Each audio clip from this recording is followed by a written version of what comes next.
পরের দিন সকালে যখন সব সৈন্যরা তাদের ফোন চেক করে তখন সবাই একই মেসেজ পায়, যাতে লেখা ছিল যে তোমাদের সবার কবর এই জঙ্গলেই হবে। এটি পড়ে সব সৈন্যরা খুব ভয় পায়, কিন্তু চিফ এতে বেশি মনোযোগ দেয় না, কারণ সে ভূতপ্রেত এবং কালো শক্তিতে বিশ্বাস করতো না। বরং চিফ এটাকে শত্রুদের একটি চাল বলে এবং সে সৈন্যদের সতর্ক থাকতে বলে। কিন্তু তখনই একজন সৈন্য সবাইকে জঙ্গলে একটি জায়গায় নিয়ে যায় যেখানে অনেক কালো জাদু এবং কিছু পুতুল ঝুলছিল।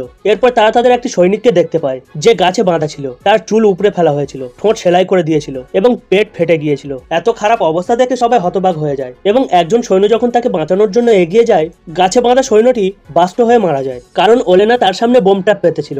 এটি দেখে সব সৈন্যরা সেই সৈনিকের উপর রেগে যায় এবং বলে যে তোমার এগিয়ে যাওয়া উচিত ছিল না। এদিকে আমরা ওলেনাকে দেখি যে খুব শক্তিশালী কালো জাদু করছে। বন্ধুরা, এই ভিডিওর নেক্সট পার্ট খুব তাড়াতাড়ি আসতে চলেছে। দেখতে চাইলে অবশ্যই চ্যানেলটাকে সাবস্ক্রাইব করে রাখবেন আর মনে করে নোটিফিকেশনটিও অন করবেন।